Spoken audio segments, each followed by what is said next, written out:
Caitlin Dương. One palm together. Namo Shakyamuni Buddha. Namo Shakyamuni Buddha. Namo Shakyamuni Buddha. Okay, good. Go ahead, Anthony. 1, 2, 3. No. You need to tell them how to do meditation before you. Sit up, crisscross. Put your hand in your lap, and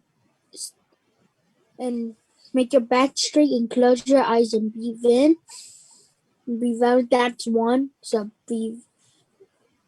Okay. Okay, good. All right, ready? You count. 1, 2, 3, go.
Done. Hey, it's your dad.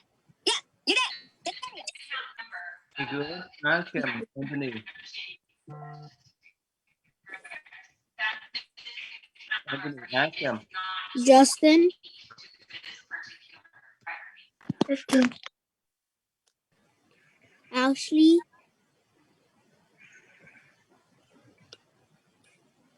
Who you ask? Ashley. Ashley, turn on the cam. Jefferson, Manson, Jackson. I can't. Oh, Vivian. Okay. Yeah. Yeah. Can you summarize the video clip for me, okay? Yeah. Okay, turn on the cam, okay? Good. Thank you. All right, let me turn on this.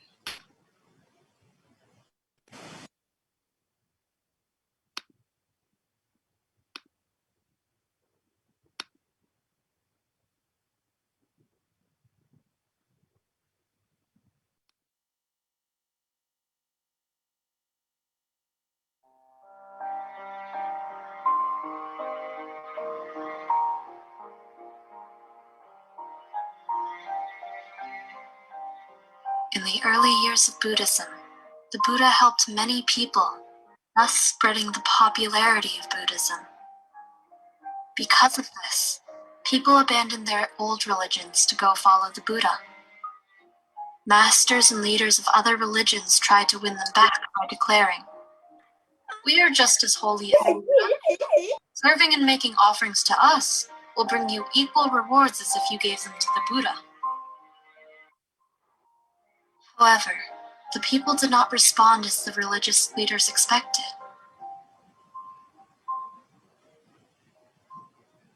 They called a meeting and began to complain.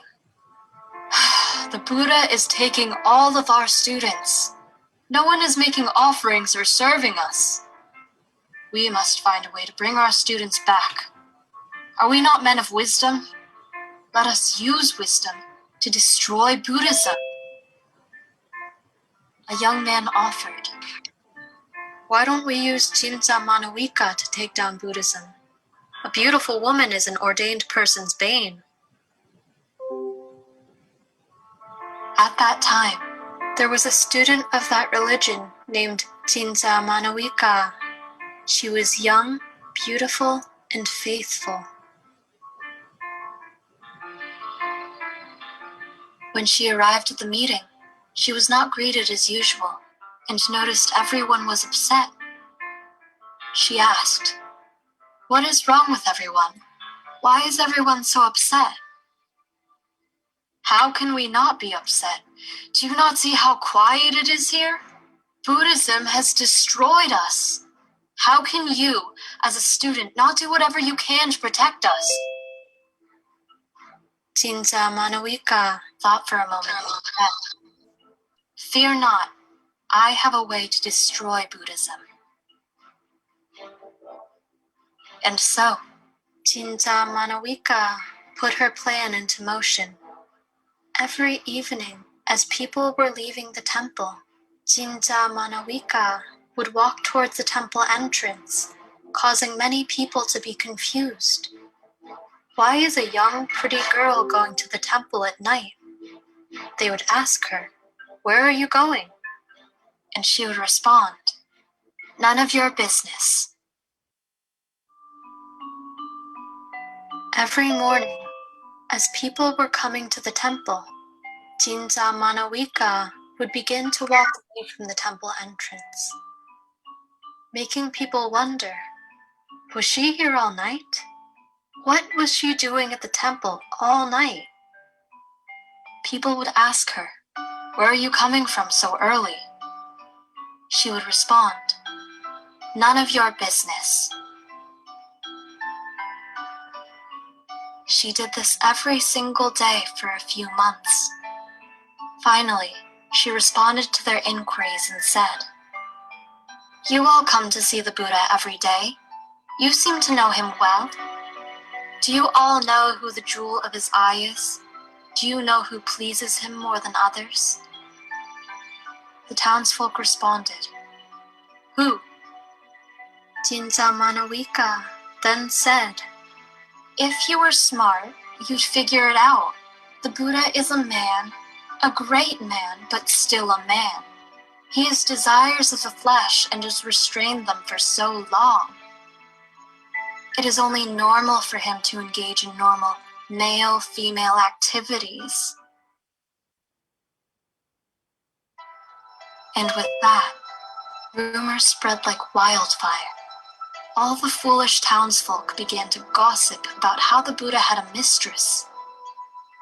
They spoke about how he taught restraint from sensual desires, yet he did not. The wise townsfolk would push back and say, This is gossip.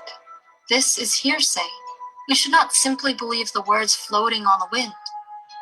And thus, the stories spread. The Venerable Ananda, the Buddha's personal attendant and cousin, was very troubled by the slander and gossip by the foolish townsfolk. He asked the Buddha if he should do something about it, and the Buddha responded, Remain calm, Ananda. All things will be as they should. However, for the Venerable Ananda, this was easier said than done. So he decided to get away for a while and went to find a peaceful spot in the woods to meditate and contemplate. He knew in his heart that the Buddha was completely innocent of these disgusting rumors. He lamented that these rumors were preventing people from coming to hear the Dhamma and become liberated. But he also knew that the Buddha would not allow him to attempt to forcefully change the views of others. Ananda wished to contemplate quietly, but there happened to be two Brahmins nearby having a discussion.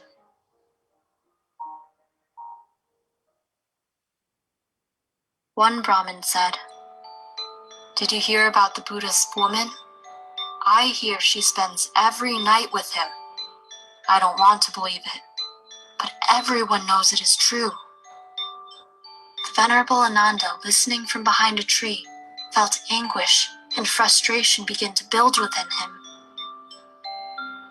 Then the other Brahmin said, Ah, my friend, what you call truth, I still see as gossip. I know how people are. I'm wary of believing things I hear people say. Unless I see it for myself, I do not believe. Ah, my friend, you are right to say that, but I am not blind to things that are obvious because I do not want to believe them to be true. Then let's just agree to wait and see how things turn out.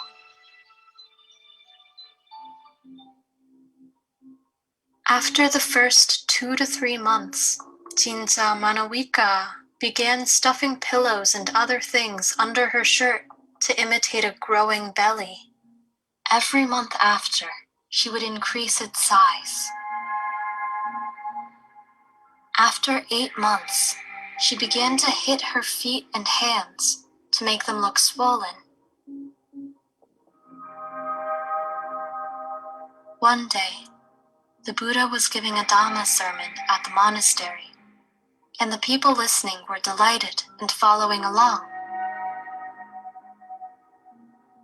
Jinja Manawika decided to walk right up to the Buddha in front of everyone and say, "You claim to teach others to resist temptation, but you do not.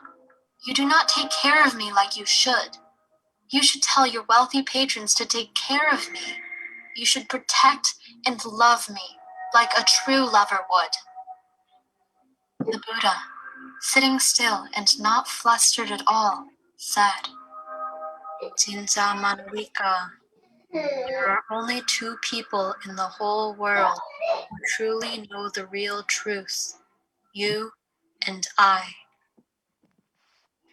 Jinja Manawika was surprised and scared that the Buddha would perform some miracle to expose her lies.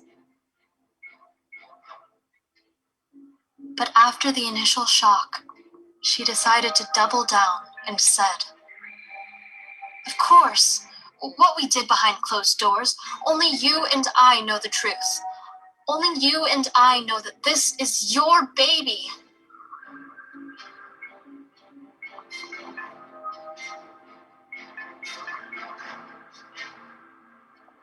Saka, the chief deity, felt his seat heat up. When he looked down upon the earth, he saw that a holy being, the Buddha, was being assailed. He descended to the earth with 4 guardians, and they transformed into mice. At that moment, the mice deftly bit the ropes that bound her stomach, and the pillows and stuffing all fell out. Upon seeing this, the people in the temple began yelling at her. One group of people also began throwing various items at her as she was running away. And another group of people, who could not accept the depths of her evil machinations, followed her outside and beat her.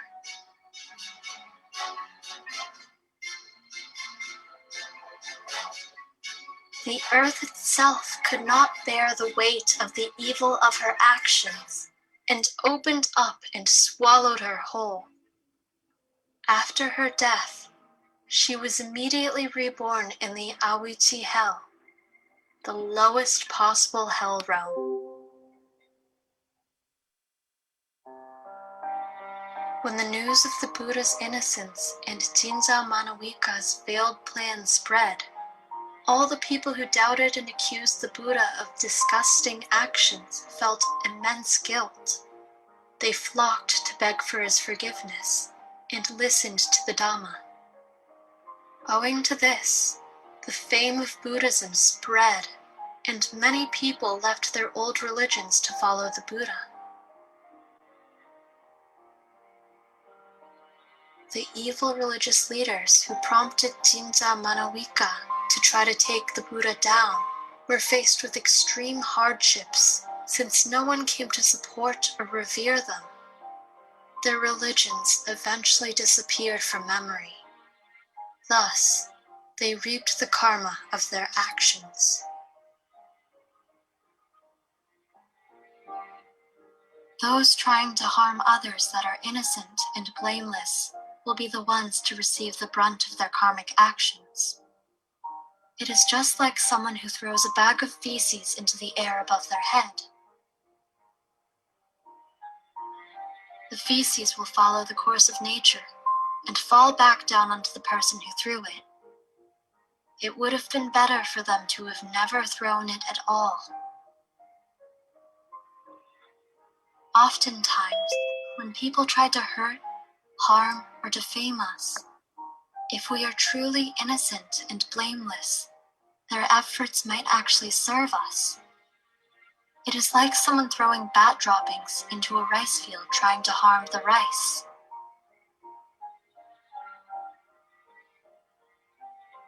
Little do they know that the bat droppings actually help work as fertilizer to help the rice grow. Sometimes, things that seem bad can lead to a favorable outcome. Okay, Vivian, can you summarize what's about Vivian? Yes, so the story starts off with there is this, I think, Brahmin religion. The religious leaders, they are upset because at the beginning of Buddhism, it began taking a lot of it kept catching the attentions of the villagers, and more people wanted to join Buddhism, which meant that the religious leaders didn't have anyone to follow their religion, and they got upset. So the first thing they thought of this beautiful woman who was like one of their most loyal disciples, and they called her, but this time they didn't. But when she came there, she noticed that they weren't as kind or as gentle. Their tone was different. So she was like, okay, what is wrong? And the religious leaders are like, do you see if anyone's here? No, the Buddha's taken everything. So like, you have to be loyal. So think of a way to get back their disciples that they've lost, or bring back a bad reputation to Buddhism so everyone would leave. So she thought of an idea, and so then one day that night she went into the temple, and people would ask her why she's coming there so late, and then she wouldn't answer. Then in the morning, when people start coming, she would leave the temple. People ask her, why'd you come out there so early? And she did that for like several months. And then she started answering, and she said, and then she told them that she stayed there like the night, and then after some time, gossip started to go around that she stayed there with the Buddha, and they started criticizing the Buddha because they were like, he encourages us to give up all like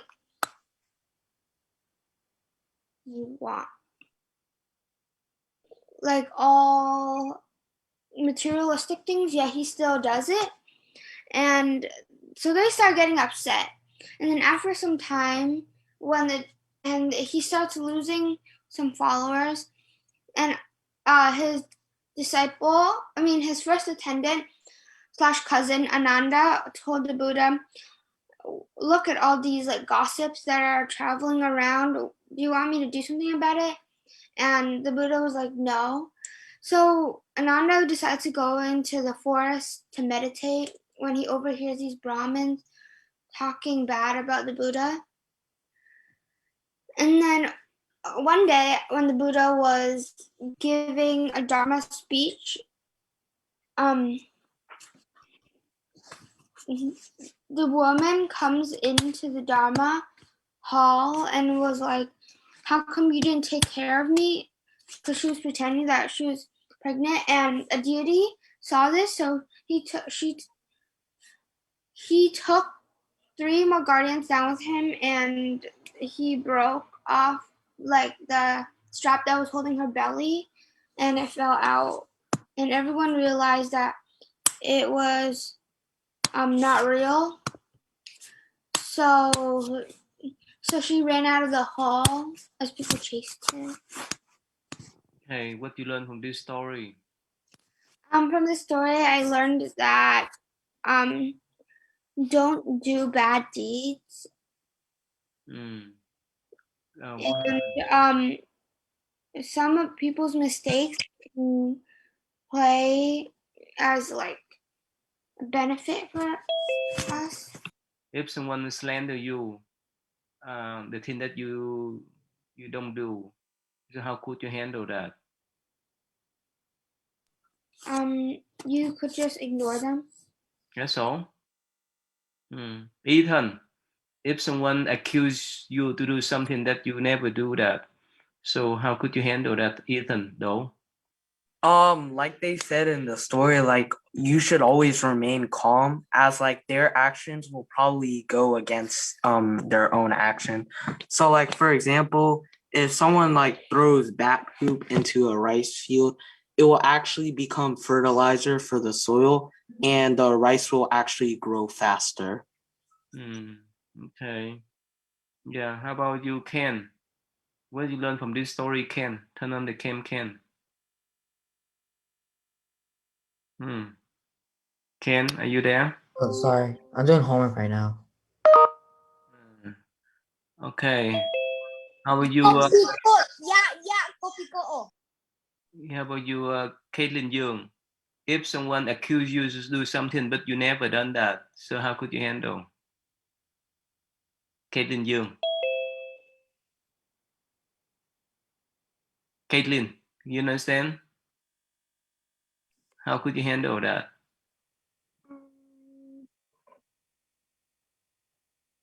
You don't know? About Jason, how could you handle? Jason? Yeah. What should you do?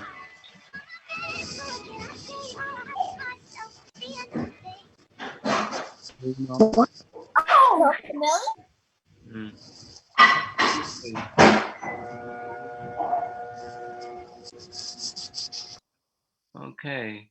How about Anthony? What should you do, Anthony?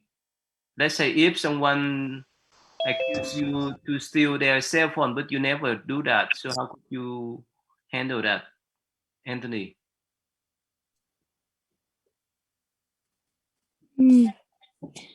I will say no. But they keep accuse you. Keep asking me. Keep telling other people that you Is have. it real life or online? Huh? Is it real life and online? Because online you can just block them or just delete their content. Contact. Well, you like, let's say when you go to school, right? Friends accuse you, then how can you handle? You walk away, or you tell your teacher, or you tell ask my teacher, do I do it? Because I'm just like, I don't know anything. So you need to ask a grown adult because they're wiser than us. So they would say no. So I would say no to them. And they keep asking me. I told the teacher, in like 2 days, they keep asking me. So we'll do it. Yeah. How about Justin Young? If someone accuse you to steal their cell phone, but you never do that, how could you respond to them, Justin? Like proof it? How could you handle that? Like showing that we didn't take it. So you tell your parents, you tell your teacher, or you can handle it yourself? Handle it myself. Really? How? Victor, give them the hint. How can they handle that kind of accusation? Never done the mistake, the wrong thing, but other people accuse them. Okay. Who's dumb? Well, what? If someone was accused, if someone, just a random person was accused, and they didn't actually do that action, but they were accused of doing so, what could I do? Yeah. Let's say someone accused you to steal their cell phone, but you never done that. So how could you handle that then?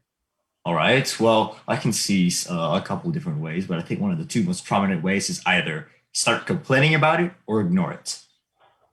Now, both in which you can take both ways. The thing about trying to confront them and trying to fix all these small petty mistakes, or even larger ones, but it depends on the I don't know, the intensity of it. Anyways, if I were to go ahead, let's say this is a scenario that I was accused of stealing someone's phone when in reality I didn't know that stuff, right? Cool. I could start blabbering out like, no, I didn't do it. And we have a full-blown argument explaining on how I'm going to do that. That is very inconvenient. It causes a lot of distress among everyone. It's a lot of bad. It's a bad scenario. You don't want to sit there in an argument with someone. You don't want to start trying to fight back saying, no, you're wrong, I'm right. And then they're going to say, no, I'm right, you're wrong. No, that's too much. Or you could just let it go. You could just let bygones be bygones. That way, now, it also depends on the scenario, because for much more severe scenarios, you do want to start speaking out. But in most cases, you don't have to take that action. In cases that you do not need to step in, don't step in. If you have the option of stepping out of these things, just let bygones be bygones. It's not going to hurt you. It's not going to hurt anyone else.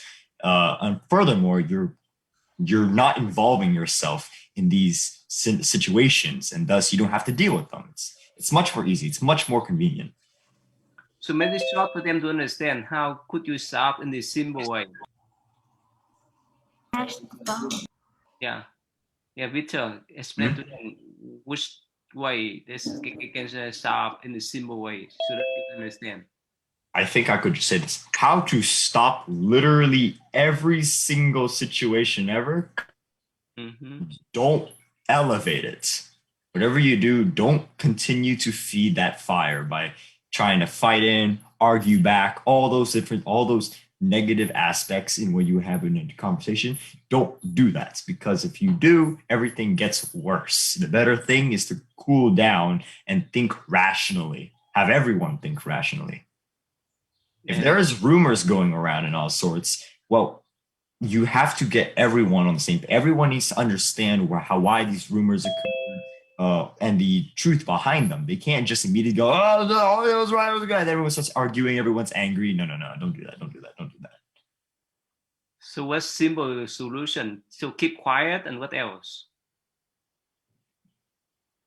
For the younger one, they don't understand. How could they handle that then? What's a scenario in which a younger one could get into?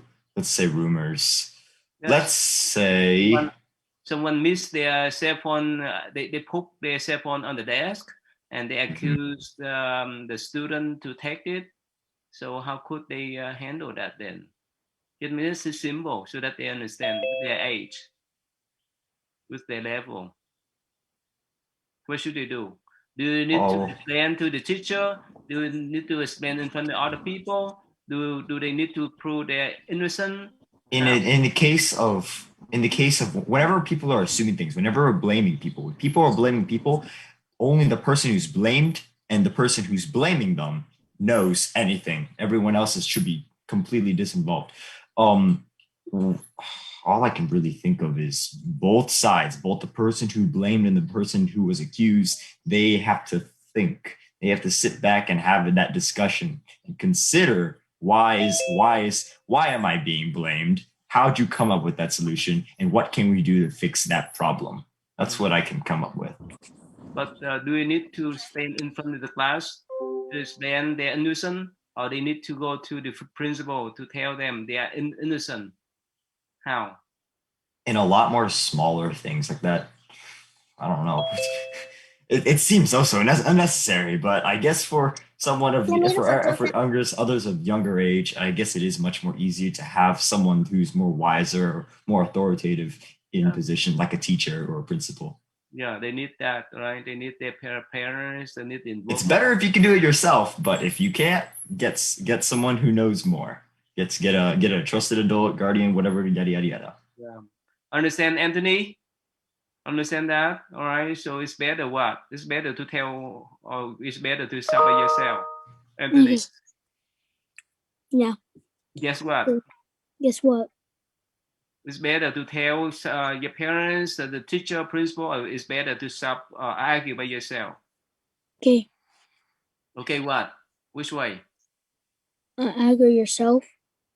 No, it's better to tell your parents. It's better to tell your principal or teacher to help you to solve. All right, because it's too young to know the case or to handle the case. Okay. Okay, good. All right. So time is up now. Yeah, cô Lan, yeah, please can break out the room. Everyone be ready for the room, okay? Thank you.